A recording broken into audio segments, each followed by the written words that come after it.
Good Saturday morning to everybody, and welcome to Legal Notes with Mary Ann Charron and Ned Barron from the Charter Oak Law Group. I am Gary Byron. Great to see you guys this morning. How are you?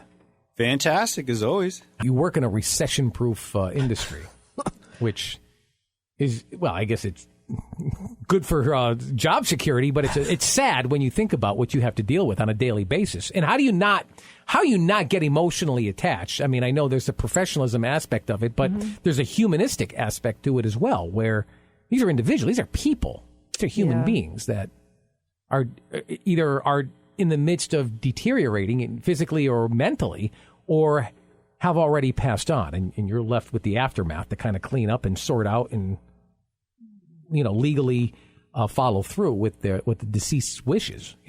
Yeah, it can be mentally exhausting for us sometimes. I mean, I can't see how it wouldn't be. It's not the easiest. Well, I think one of the things that makes it all worthwhile is that what we really our roles are to come up with solutions, and when you do help families or surviving loved ones come up with solutions, it kind of makes it all better. Yeah, well, it does. Maybe not emotionally for them, but at least we can help them take care of. I think that I agree with the really you. tough. I think parts. that sustains us. Sure. Yeah, absolutely. Good. The issue of caring for parents seems to have resonated with our audience, and I guess we want to let's continue that conversation from a week ago, but maybe take it in a different direction. Same topic, though. So today's conversation is really about supporting your elderly parents in their home. Yeah. So let's start with this. It's probably the most elementary of questions in this particular category. What kind of help do they need in their home? Where does it start? Yeah, so last week we talked about the warning signs, right? So depending on what warning signs you see is going to give you the direction for what kind of help. Do they just need a housekeeper? Maybe they shouldn't be driving, and so they need transportation, someone to keep them to go out, because what happens is when we become older, we tend to isolate. And even though we want to stay in the home, we don't want to be prisoners in our home. Sure. And I think that COVID has demonstrated how difficult it has been for elderly people in particular to not have any social access or access to the outside. So transportation and having somebody who can take them to the park or go for a walk with them, just going into the grocery store and is really, really important. So maybe that's what it is. Maybe it's medication administration. Right. So we need to identify based on we talked about it last week. I used the term due diligence. So based on the due diligence, and it lets us know maybe they only need someone once a week, but maybe they need someone 2 hours every single day.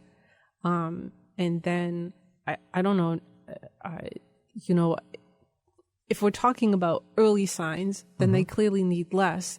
But it's really important to get someone in there to help out. Because as they decline, and instead of 2 times a week, it's 3 times a week. Typically, how long does that regression take? Well, it depends. I think there is no a year typical, or 6 months or 2 years, or well, it depends on what time you catch it, right? How early you catch it, and then every person's, I want to say, body chemistry, brain chemistry. They may have physical conditions which would impact it. So maybe they have a heart condition, for example, right? And so, or diabetes, or any other kind of chronic disease, right? And that's going to impact the ability, how long they're going to need in at this stage, or how long they are at a given stage. People tend to, I want to say decompensate, but they decline in like plateaus. So you might see, they're at one level of functioning, and then we see whoosh, a decline, but then they may stay at that level for a significant period of time. I mean, both Ned and I have clients and people who we know who've been in nursing homes for a really long time with Alzheimer's, and they've been at this level for years, right? So there is no, Ned is right. There's no rule for it. And obviously we're talking now about trying to keep someone in their house as long as possible. So let's do everything that we can, to keep them with the supportive services in the home, but have them start to get used to someone coming in. Yeah. Yeah. For meal preparation or paying their bills, like we talked about last week. Yeah. I guess maybe even transporting them if they have doctor's appointments. Absolutely. And things like that. Especially if it can't be you, right? Yeah. Which is really an important consideration here. Yeah. That if you have a married couple that typically nowadays, well, pre-COVID, I should say, and after COVID, that both are working because that's a necessity that we have economically now. So where are you going to find the time? And Yep. This is probably the subject of another one, but we can talk about caregiver burnout. Yeah. And if you're a child that you're Yeah. working, you have children of your own, Yep. and you're trying to take care of an elderly parent who is declining or has declined. That's a recipe. That's the perfect storm. That's a recipe for disaster. And this discussion today, we were really talking about how do you get help? Well, in both ways, right? If it's available within the family, that's fantastic. But if it's not, then we have to look at getting help outside the family. So meal preparation, for example, one of the ones that we all hear about is Meals on Wheels. That's a really nice, simple way where that they'll get deliveries, right? Once you get signed up for Meals on Wheels, that you get deliveries and the food is Monday through Friday, and it's 2 meals. It's essentially like a small lunch. Well, you could choose whatever you wanted to, but it's a small lunch and a dinner. And there is a menu, depending on dietary needs and things like that. I can't say that it's always the best food, so it'd be nice to supplement it with something else. But if you want your parent to have something freshly prepared every day, that is a great alternative. And it's an easy alternative to sign someone up for Meals on Wheels. That's what the purpose of those programs are. Well, the entrees are typically frozen, so and some are, some it depends. Like they've different ones. Yeah. Yep. Mm-hmm. Yeah.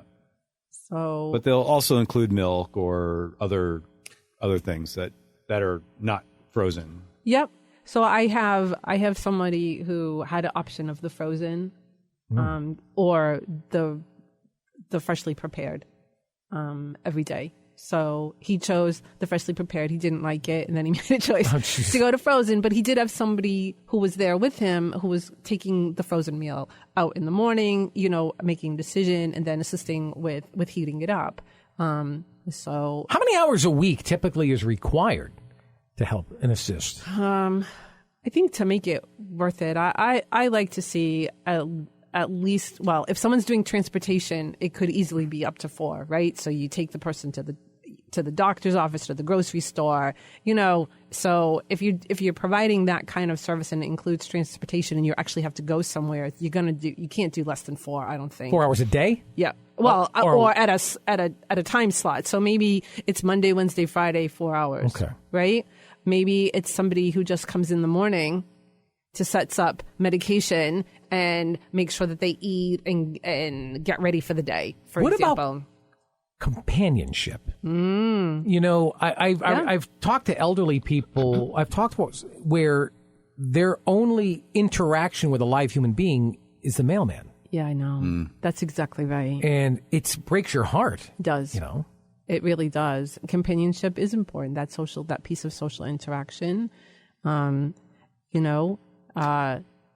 you know who the companion is, it's better. I mean, Ned and I think, I don't remember which show we talked about it on, but that's where you're ripe to have someone take advantage of you. If the neighbor starts to become that companion and, can move their way into your life, so you have to, as a family member, you have to be cognizant of who you want to have as that companion, Well, I think also to your point, Gary, is that if you're in a situation where a person does not have family members, either don't have family members at all or close by, and do not have natural friends, right, or have friends that it's tough at that age, I think, or actually for people like me, it's tough at any age, to you're busy and all that kind of stuff. Sure. Where do you develop new friends? And I will say that many towns have senior centers. And that was that just is gonna talk that about is a the senior place. centers. Yeah, that's a place Absolutely. where I have seen that not only can you Yeah. go there for Meals. friendship, companionship, Meals. Yeah. but there's staff. There's a director, and there's typically staff there, and they are watching out for all of the people, their clients, so to speak, who are coming there and using the senior center. And they're also typically a great source of information. So if additional supports are needed, Right. well, you might be able, talk to the senior center director and say, hey, my father comes here every week, but we're noticing that he needs some other supports. Can you recommend Yeah. people or some recommend some supports that are available to him out there? So that's a great place. I was just gonna. It's funny that you say that because I was just thinking that like senior centers have been lifesavers for people, because they've been able to develop friendships. They do generally have meals. It might be a little extra that you have to pay, but there's usually transportation. So there's the buses that can come and can, pick you up and take you to the senior center. And oftentimes they have a nurse on staff, so it's a huge lifesaver, for a lot of people in so many different ways. COVID, we talked a little bit about that earlier, has made that so difficult for people because they lose that interaction at the senior center. But absolutely, that's So then, what is a great option. how are senior centers then being substituted? COVID. Now we're slightly a tad bit over a year into this, and Zoom. but You got to first of take all, that that's chair not a yoga, substitute that for chair everything. yoga classes on Zoom now. There's some seniors though that don't I- Zoom or don't even know what Zoom is, I know. and it's not the same as No. live activity or interaction with somebody in front, and it's a generation that's really not that No. internet savvy. And Well, there are also some people who don't want to go to the senior center. yeah, that's true. I have talked to seniors before that say, no, I'm not interested. I don't Okay. want to do that. Yeah. And so now back to your original question of, well, how do you get them companionship and support and all that? Yeah. And typically when we have clients who ask us about that, there are really two ways to do that. Well, one in particular is to bring someone into the home, Yep. to help Right. care in the home, whether it's come in for hours or to live in there. Yeah. Yeah. And then, so those are a couple of things that I think that would be great to talk about today. And what are the two different ways to do that would be to hire someone privately, Yeah. or to use an agency. Right. And so I think we should probably get into discussing what are the pros and cons of doing each one.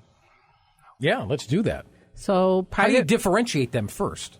Well, okay. So private is maybe you have a friend or Okay. you know someone, and That's you know, qualifying, obviously. Yeah, I mean, you can go into, I don't want to say Craigslist, but like Rare Reminder, there's things, there are people who do advertise that they are companions, so you can find them that way. Oftentimes it's word of mouth.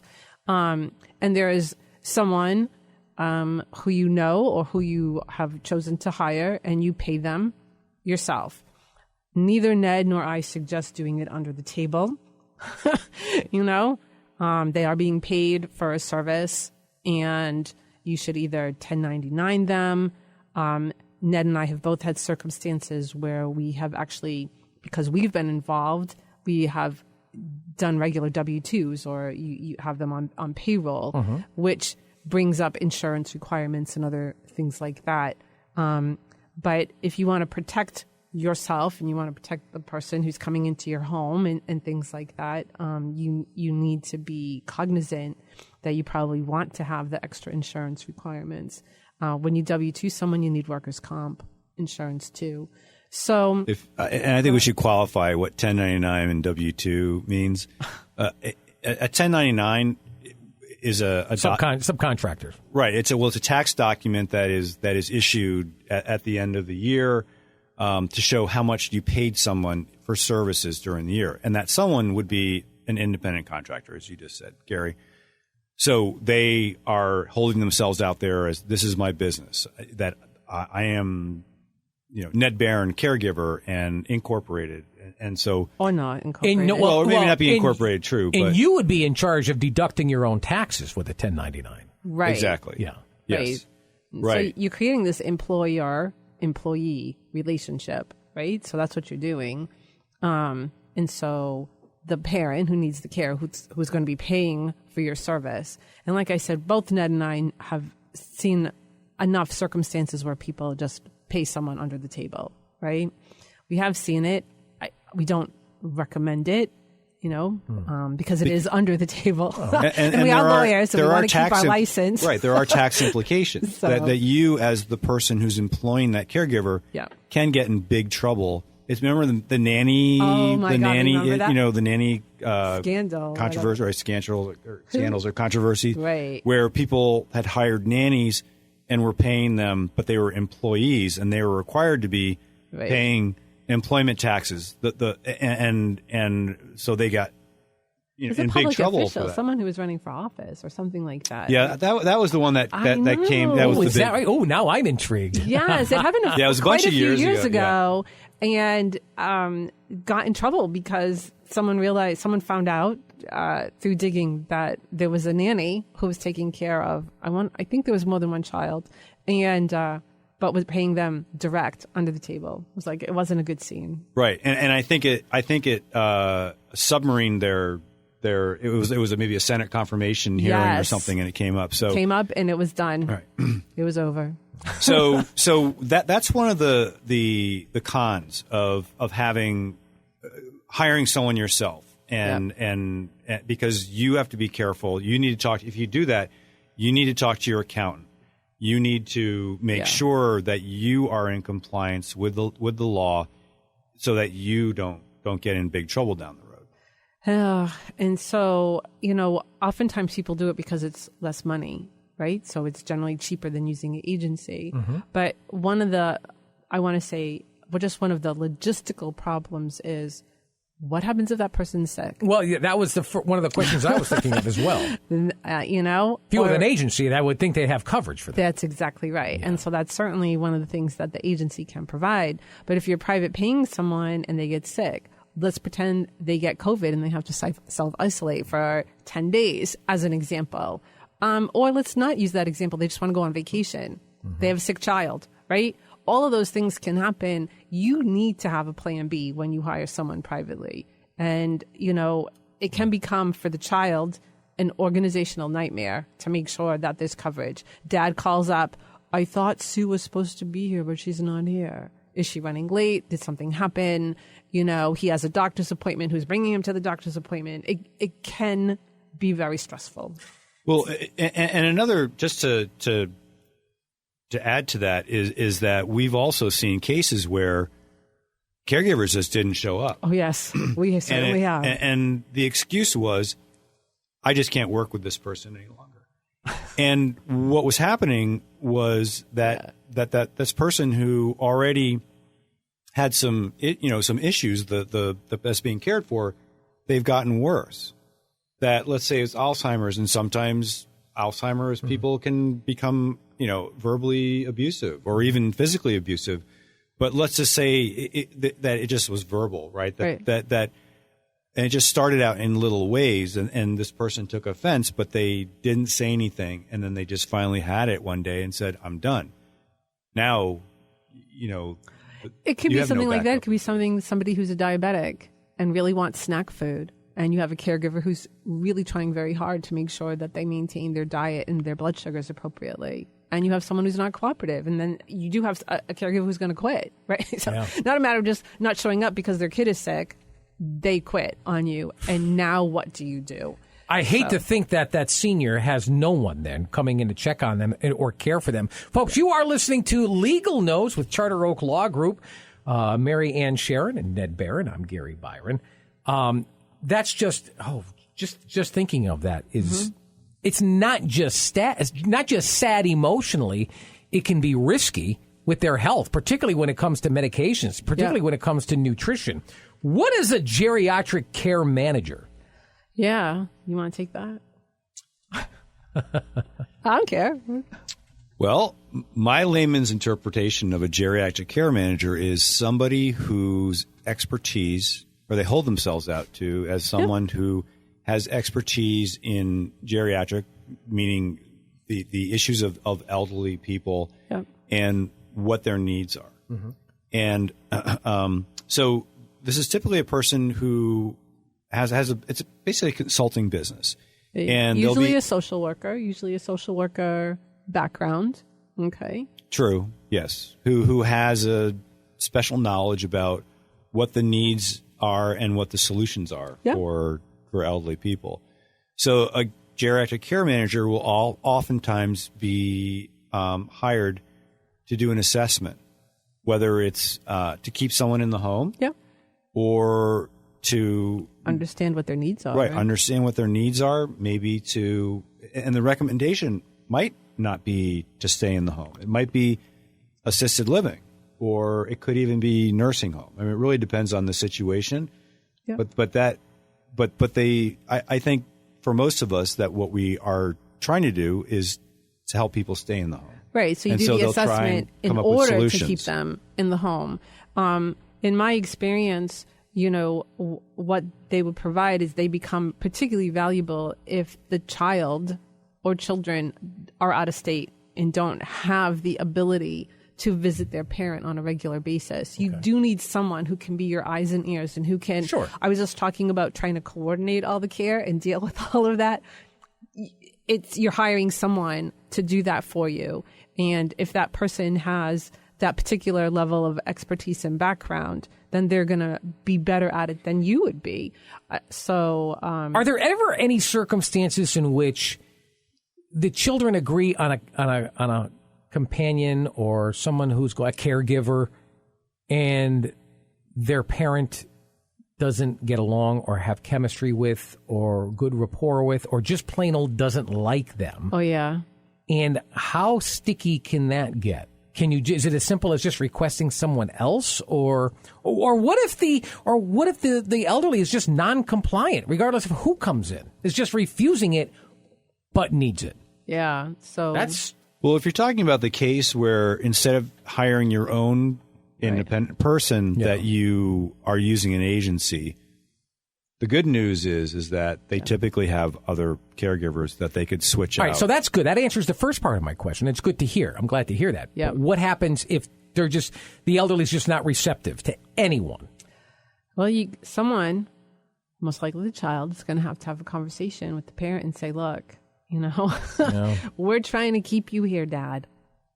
So you got to work with us here, because otherwise you're not going to have many options. I mean, you got to have that conversation. Sometimes it works, and sometimes the parent will be like, fine, I don't care. I mean, every parent has their own personality and things, but you do have to have that conversation and say, if you want to stay here, you got to give this a try. You got to do something, Dad. Because the alternative is, and this, I hate saying this. I don't want to say this because it sounds so cruel. Yep. But the alternative is you're going to have to go to a nursing home. Yep. It almost sounds like a threat. It is. Well, and as I said, I hate saying it. But but it's the reality that if you cannot safely stay in the home, then what's the alternative? It's to be someplace where you can be safe. Yep. And ultimately, that is really what we're all trying to do for our elderly parents or friends and all that, is to make sure that they're safe, that they're healthy, and that they're happy. And I just know that your heart may be in the right place, and I understand that some of this care isn't a luxury; it's a necessity. Yeah. But how do you help someone who doesn't feel they want or need to be helped? Well, if they're competent, right? Yeah. Then we all have the choice, right? We all they have don't choices. allow, but if they don't allow you, well, that dynamic actually goes to competence, right? That if competence, one of the kind of standards would be that you are capable of taking in information and making informed choices that are for your benefit. if you are incapable of doing that, if you are saying, I don't want someone to come into the home, but the alternative is that you are not bathing, you're not eating, you're not taking your medications, you're not going to the doctors, you're not doing the things that you need to do to stay healthy, then are you competent? No. Well, sometimes the answer is no, you're not competent, but both Ned and I have seen people who are competent and have chosen that as a lifestyle. Right? It's not our lifestyle. It may not be what I want. But if you are competent and you make those choices, right? People are entitled. We have, we'll call it free choice. We have the ability to make that. I don't watch TV. Someone else does. I mean, we all have certain things. But if somebody is competent and found to be competent and that is their choice, then you have to walk away. That is a chosen lifestyle, right? We all have friends who have chosen to not take medication for something, and they have weighed the pros and cons of it. That's their choice. And we do have to, I feel strongly that as long as there's competency, we have to honor the choice. We don't have to like it. We can keep watching it. We love that person. But if they can articulate that, what you just described, if they can say, I understand that if I do not take this heart medication, that I will likely shorten my life and that it could lead to a heart attack in a short period of time or over whatever period of time. If you can say that and to say, this is my choice, then obviously that in that case we have to honor it. But if you're just saying, no, I don't want to take it, I don't like the way it makes me feel, then that's not an appropriate answer. Right? Folks, you've been listening to Legal Notes with Charter Oak Law Group, Mary Ann, Charron, and Ned Barron. Boy, oh boy. I mean, I didn't mean to cut you off. There's just so much that we can discuss. I'll tell you where I'd love to have you check out their website at www.charteroaklaw.com. Again, charteroaklaw.com. Write down some questions. They'd love to hear from you. You can contact them as well at 860-570-1229. Again, 860-570-1229 with offices located in Bloomfield, Danbury, Norfolk. Boy, everywhere. And you can email them as well if you got private matters. Maybe we can get your question. If you don't want to leave your name or town, we can maybe get your question answered right here on the airwaves. Who knows? Maybe even next week. Legal Notes at charteroaklaw.com. Again, Legal Notes at charteroaklaw.com. For Mary Ann, Charron, and Ned Barron at Charter Oak Law, I'm Gary Byron. Until next Saturday, have a good one, everybody. So long.